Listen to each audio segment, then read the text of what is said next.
Howdy, howdy, howdy, my name is Anachi Sasuke, and welcome back to Let's Read Homestuck. That couple of seconds of silence was me struggling to get my mouse to come back from the second screen. In the last episode, Vriska described what her plan was and then went off to go make her ghost stop dating Mina. And now it's back to these three, so that's gonna be fun for my vocal cords. I hope I don't sound too much like a dream bubble novice, but now that we've remembered we're asleep, how do we wake up? Good question! I have no idea. I mean, not that I haven't had a wonderful time recording our stories here with you both, but maybe we should return to our friends soon. What if they need our help?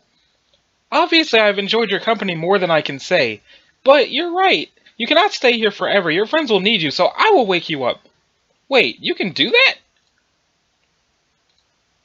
Wow! Okay, then I guess that settles that. But before we go, I just want to say, in case we never get another chance to... What the... Huh? Something is happening. The stage is gone.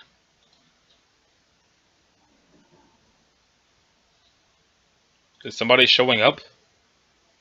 Oh god.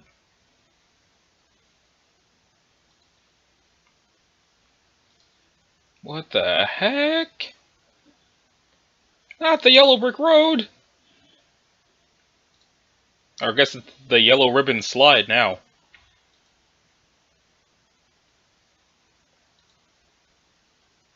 Okay, it's the yellow brick road again. Or is it a yellow ribbon road? I'm very confused. Wait. There was a thing happening. Okay, whose memory is this now? I know this place.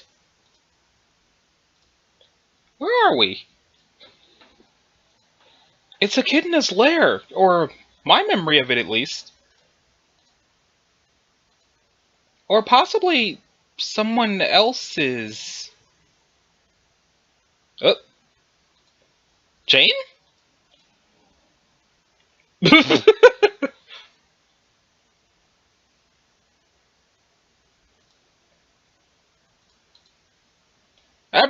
Abraca-fiddling dabber, you silly shoot nerds. My exceedingly strong work as the party's premier bodybuilding hacker is done.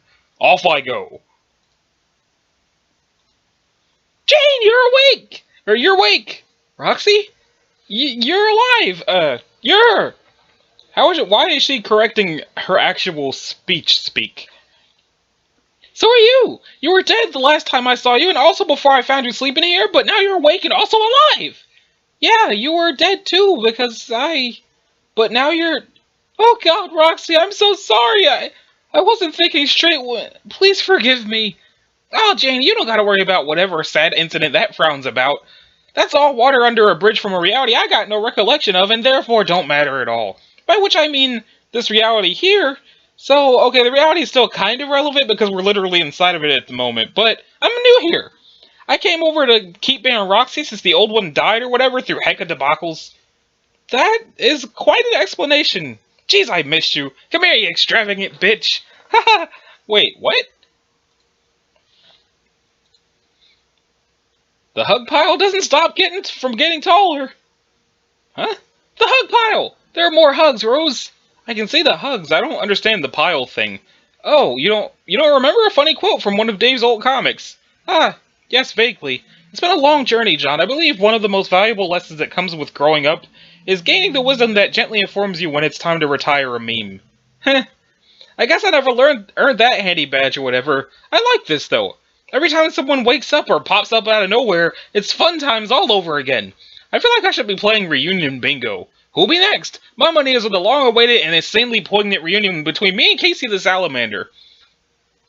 Surely you mean the dear Viceroy Bubbles von Salamancer, right? And instead of you mean me. That's when the real tears will flow. What do you think she's up to? He? No, she's my beautiful daughter. Something tells me the good Viceroy has been busy. Oh? I sense he's been scheming, plotting, biding his time, accruing dark legions. That sure is a thing that would be dumb if true. Yeah. Hi, Nana! Jane, I mean. Sorry, it's an easy mistake to make because you're my Nana. LOL, real smooth shit, John. Hello! A pleasure to meet you, John, or Pop-Pop as I used to know you. So I heard. You look so young. Thanks, so do you. My Nana, who used to be ashes on my fireplace, regained her old womanly visage when I turned her into a sprite, and she helped me along the way. So, Nana's a sprite. Did you know that? Um, no? I thought you should know that. She's probably around somewhere. I hope you can meet her. Oh, also, I'm your son, technically. Did you know that? Yes, it is a pretty strange fact, but also pretty cool. Yep.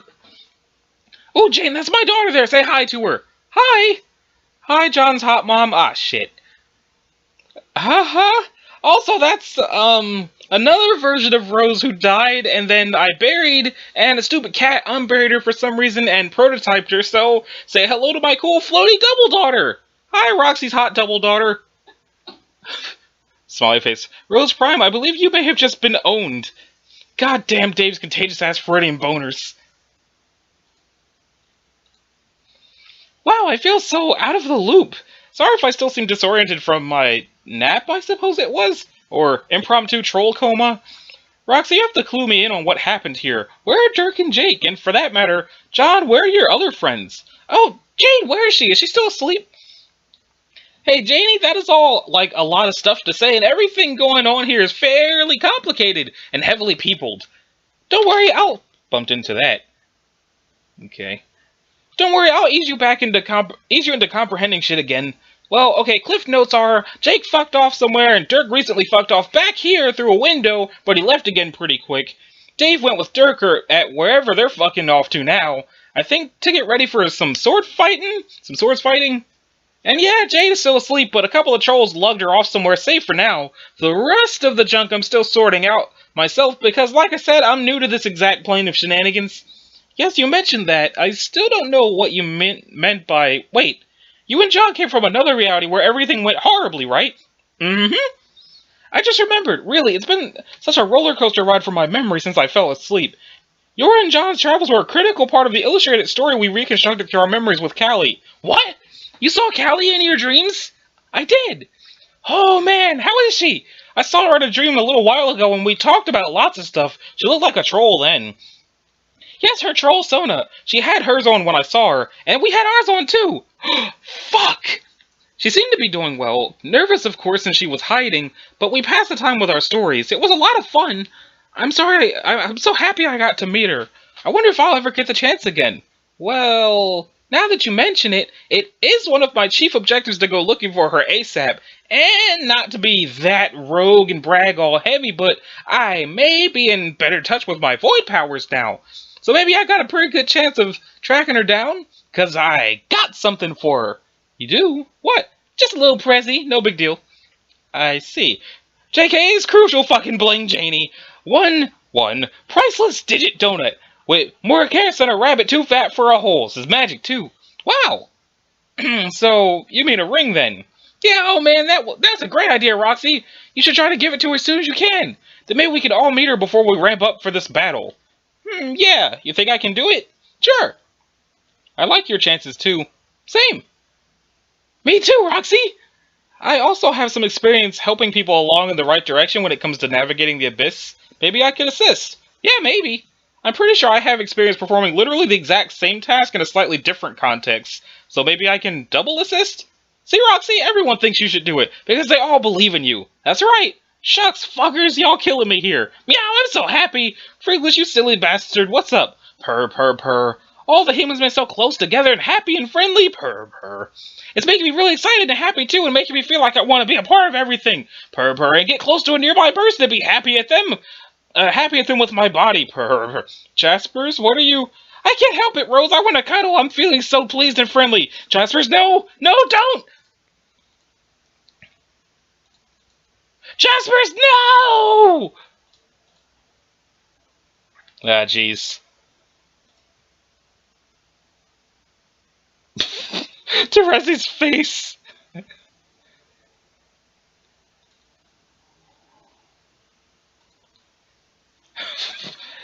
Meow meow, motherfuckers.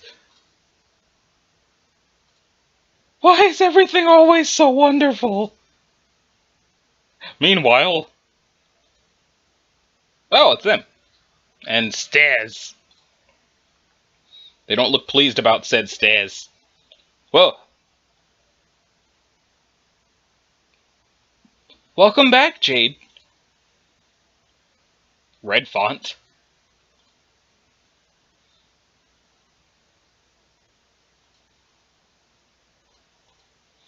Come toward me.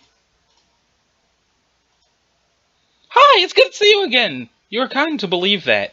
How long has it been? There's no way to measure. Jade, could you wait over here? I will return in a moment. Okay, then. Callie, are you okay?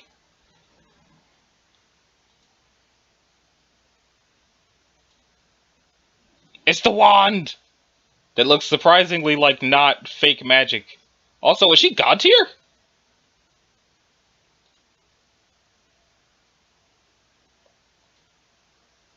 Ah.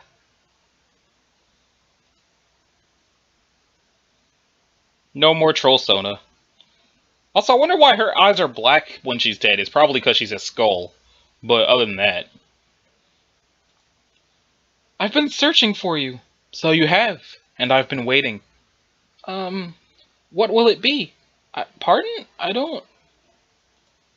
Forgive my faltering, Miss Calliope. I don't know what to do. Am I supposed to ask you something? No, but you may if you wish. In that case, Jane told me you enjoy telling stories like me. Is that true? I used to. Long ago I would tell stories to myself for the sake of amusement. Now I only tell them to others when it serves a purpose. Is there a story you would like to hear? Possibly? There's so much to wonder. Why are you here? In the lair of Echidna. This is where I was killed. Would you like to hear that story? My death was the very end, of course. When telling a story of the end, where does one begin? At the true beginning, or one of the many points between disguised as such? In a story of the end, which events preceding the final moment itself shall be considered extraneous? For me, none were. For you, all are. It simply depends how long you're willing to listen, and for how long you have. How long I have? Now that you're here, not long at all. Oh, I'd want to listen to as much as possible, in whatever amount of time I have, if you please. From the true beginning, then, and moving swiftly. I began the same as you, vulnerable, weak, but without the comfort of others, to whom those flaws would endear me. So I became strong, and killed my brother. I wore him down, I ate his soul. I dressed my words in his blood to hear victory every time I spoke. I consumed his strength, too. It was always in me, just as yours was in him, but being strong was not enough.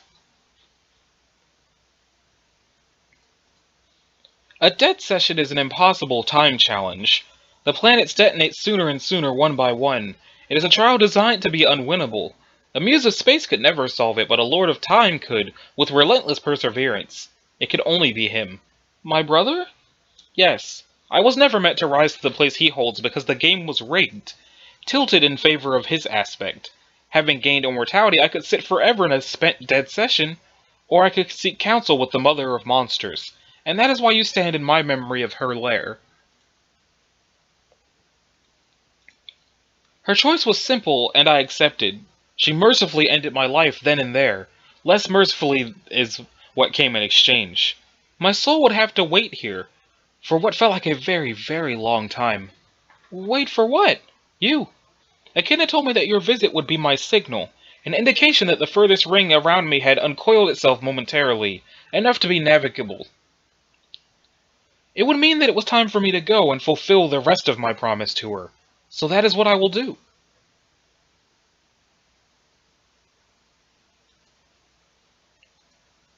I see. Then what about me? What do you mean?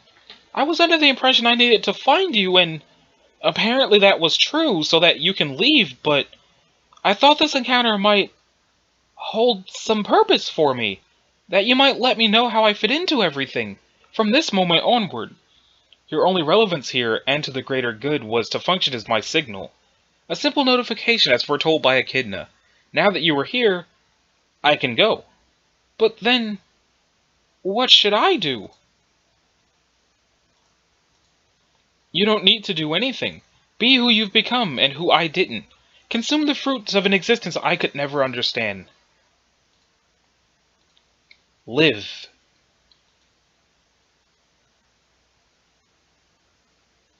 How's she gonna live if you're just gonna leave her in the void like this? That's not how living works.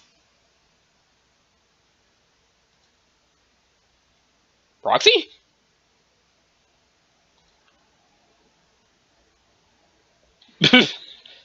Wah!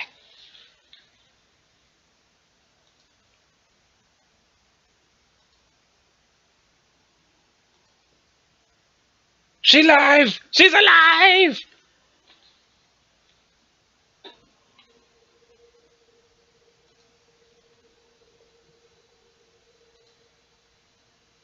Yay! Happy thing! Yay! Blue!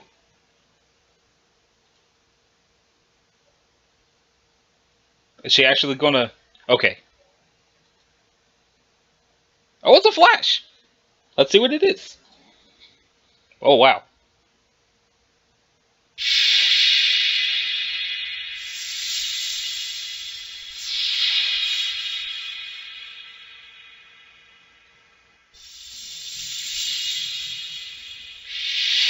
Oh! It's Kanai and Karkat. And that sounds really, really sinister. That's like... It's like Jason on steroids, or I guess the plot of Jason X. So you actually understood what she was saying with that ear-splitting malarkey. Yes. Wow!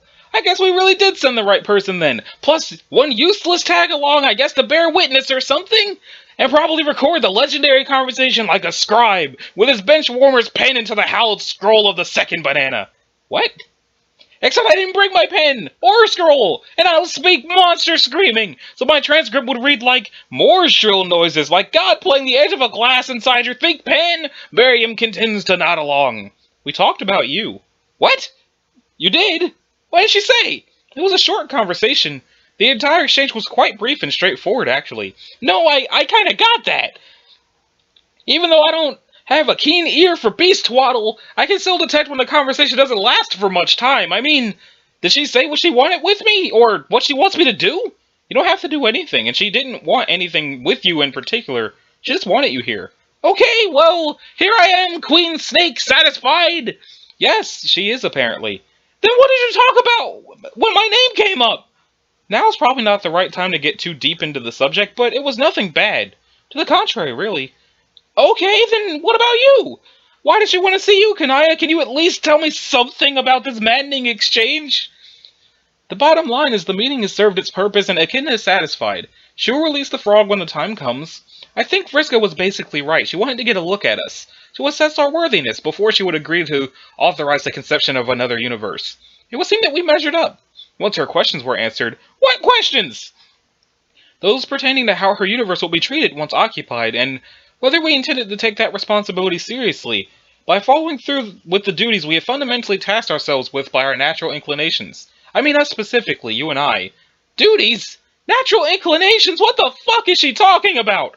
Natural inclinations, I think, just means some idea that is important to us that has threaded its way through every moment and decision of our lives, even when not apparent.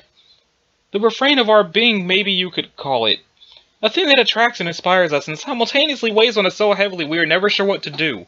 For me it is procreation, I believe, and so does she. Fighting for the persistence of our people, I guess you could say, motherhood? What about me then? I think that is for you to say. I'm not sure it is, really. If I'm hearing you right, worthiness of inheriting this universe hinges on whether I can live up to what my shit is about, so to speak. But I don't really know what my shit is about. I'd really like to know, actually.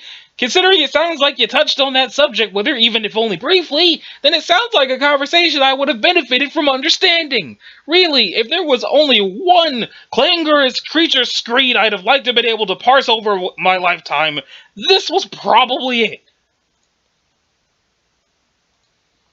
So, you really don't have even the slightest sense of what you stand for. Some concept that speaks to you in some way, or represents ideals important to you? I don't know, blood? Blood. No, not blood, I mean not really. Maybe? Honestly, I don't even know what that means or why I said it. Except that it's an easy answer just because it's my fucking aspect. Well, it's a topic I can get behind. Do you have any? What? You mean aside from the shitload of the stuff I carry around in my veins all the time? No, sorry. Oh. Please don't look at my body like that while drooling. Whoops. But really, I don't have a clue what my aspect means, or if it even has any substantive correlation with my shit, per whatever echidna was going on about. Honestly, though, when we started playing the game and learning about all the aspect stuff and who was what, I got so excited when I found out about mine. I was like, what? Blood? Fuck yeah! That's me! That's so badass, and I'm badass, so yeah, that checks out. And even though the thing about being a badass was bullshit, it still just felt right. And I think it still does. That's nice. I think it can only be positive to feel a deep affinity for one's aspect, better than being at odds with it. I never felt like I had much to do with space until eventually I somehow came to understand space meant more than just space. Not just physical room and dimension for stars to occupy, it's deeper than that. A field related to propagation, the ones who create it. They are passing a torch, as it were.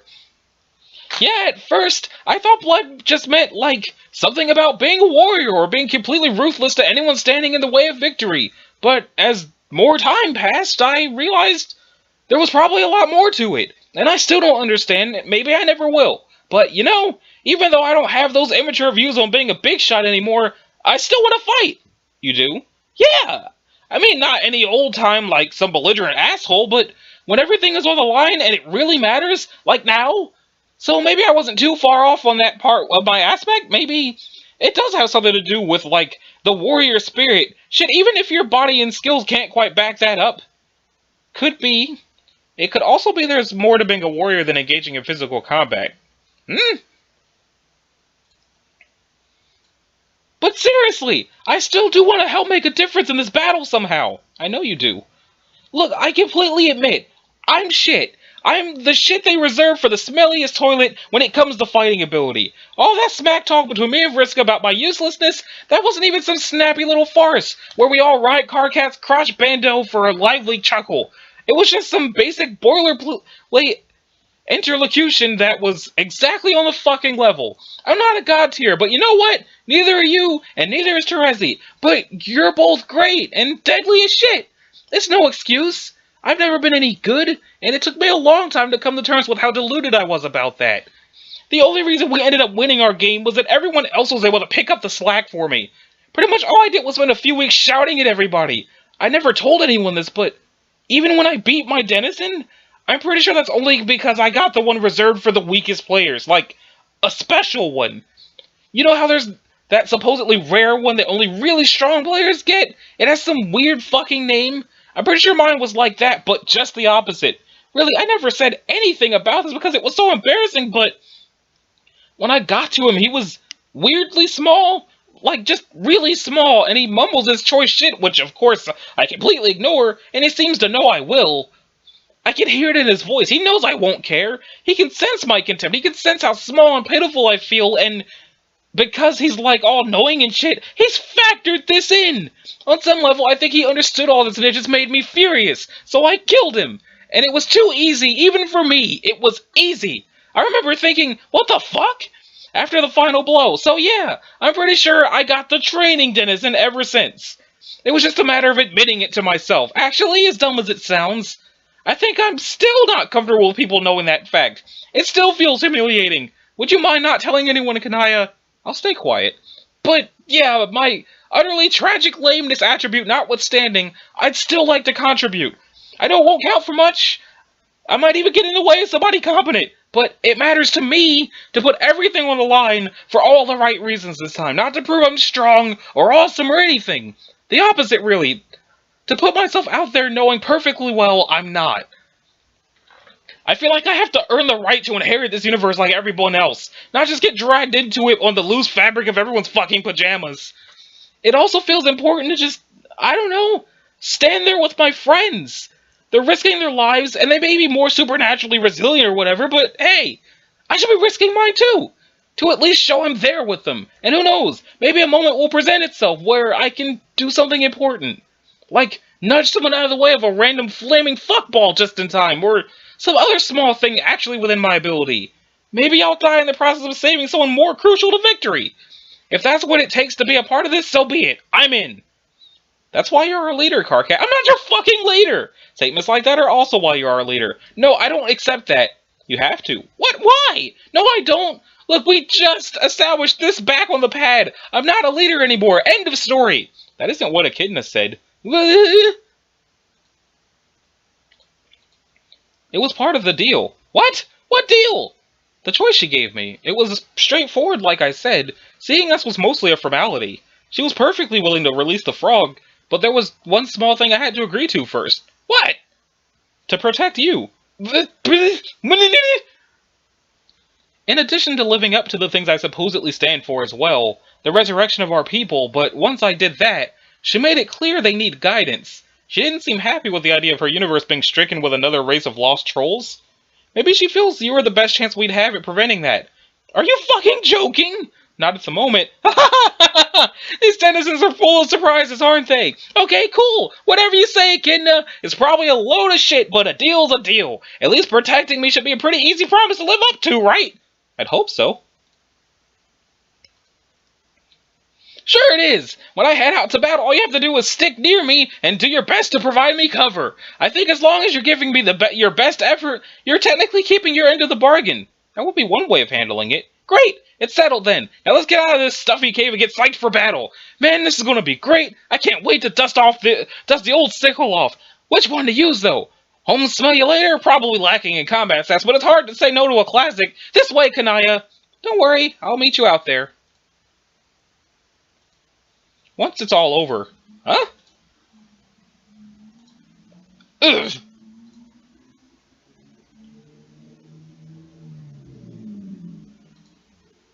KO'd. Pleasant dreams, friend. If you can hear me in your dreams, you probably can't.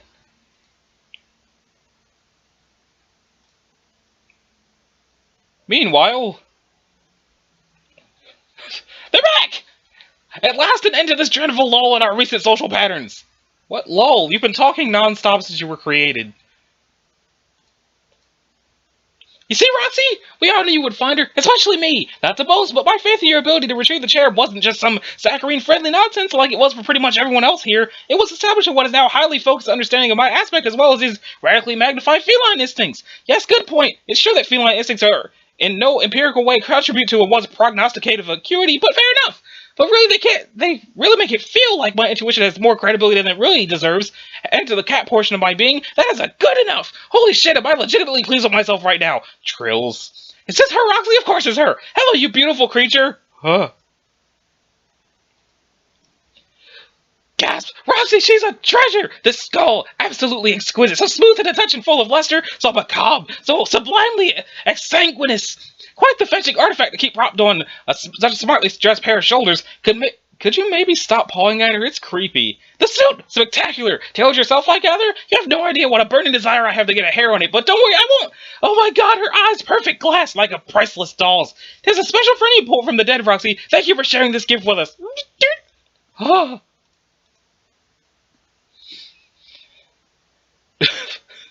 You there! John's hot mom! It wasn't Freudian slip that time, I said it deliberately. Kill me. We phantasmal kitty folk don't have much use for disguising the thoughts we think to be true in our minds, nor do we bother to veil attraction to that which we find sexually appealing. Meow! Oh. These ideas I'm having, they're all so interesting. Wherever this frame of reference has been all my life, color me glad I'm dead. John's hot mom, did you know you killed me? No, not the girl cat, I mean. You were twice capable in a way. The murder weapon was in your custody and bequeathed to you roundaboutly by yourself as an aged, ghostly granny woman. The moment of that gut-crushing tome was the last thing I ever witnessed. Of course, the old woman herself was murdered by the accursed thing, too, so one could hardly blame her for pulling a few strings here and there that it might find another victim. When a bedeviled joke opus is taken with certain individuals, it can be difficult to wrest them away from its favor. Morale, look at me pouring you with all this elementary tome trivia. Everyone I knows already. What is this kitten corner? The fact is, John's hot mom, one time you and your cornball book made a pussy pancake out of me. I suppose Roxy had a hand in it too, technically, though it seems Mom had it in her blood to do well-intended harm to that poor critter I used to be. It's enough, though, because she makes up for it with the best funerals. They are a treat. Each one of mine has received one. I remember you so clearly in that desert as the life drained away and I muddled through the shabby last words of a raffish amateur. I clearly remember, in spite of what a hackneyed showing I still had the presence of mind to be overwhelmed by the sense of how much you cared, and that gives me such a warm emotion right now. It makes me want to poof up a little with friendliness. But these aren't the only memories of death I have, or the only memories of life I had. For you see, I've had many. Squaring these sprites, it's a marvelous thing. It opens you up. The cells become curiously multidimensional, concentrated. I recall the lives of many Roses lost and many Jaspers, maybe even more than 9. Not that any of them matter now. They each chase their own laser pointers to their respective futilities, and now I am all that's left of them. Nor does it matter to the task at hand for which we must prepare it. Prepare, does it, Hot Mom Crocker? What? For the battle ahead. We're still on healing duty. Didn't anyone tell you yet? No. The game plan is simple. You jumpstart the cadavers while I scoot you around. How's that sound, Cookie Tits? Does it tickle your toe beads? Everyone gasps. Well, that settles that. Plan of action secured. Maybe it's time for you to go away now. It may very well could be. Farewell transitorily.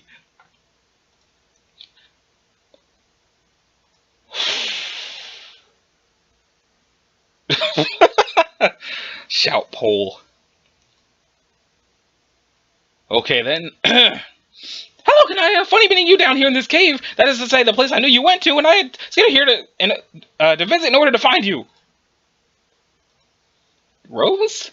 Dear God, what happened? What hasn't happened? We've been through a lot, haven't we? All of us. Reality itself, really. Reality has been through so much and puts people through so much simultaneously. Like the two of us. Reality has put one version or another of you through so many things with one version or another of me. It's all been so sweet and stupid and silly and it's sad, hasn't it? You'd agree if you could remember. But after I watched your molecules come apart as I lay there dying in some great big neon sky litter box, there was one thing that occurred to me that I never got a chance to say to you. Nuzzle. Nuzzle.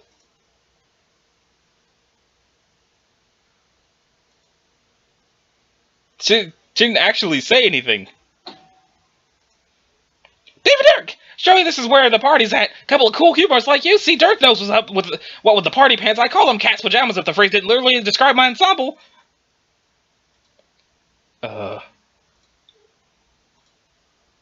Heat feels like, bro, someone just dumped me in a chili tub. Earth the Strider Bros, does it look like I'm in the mood for a fucking bath? So, this is it. The big reunion comes down to this then. A lot of awkward sitting around while we all gaze at my father's pretty legs. Boring. I'm a sprite to the second power yet. What do I find sitting here in this ancient skyscraper? Nothing other than the true squares of the party. Pounce! It's still happening. Surprise, Jade's unintelligent father, and greetings, for it is I, a brand new entity which you are not familiar. And that bull troll sprite, I guess? Oh no, hey! The last unprototyped kernel. That's sure the tantalizing tidbit of it worth acknowledging if I ever ogled one like a stray toy some idiot chased under the fridge. Oh, there it is.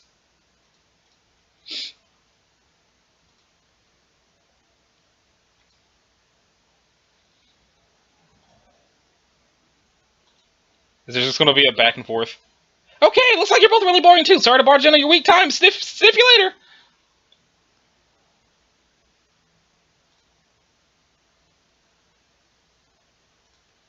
So it just occurred to me. Oh, I saw the spare green sprite and it looked like the little blinky light on those Ghostbusters tracks reminding of all the empty vegetables in need of a lost soul.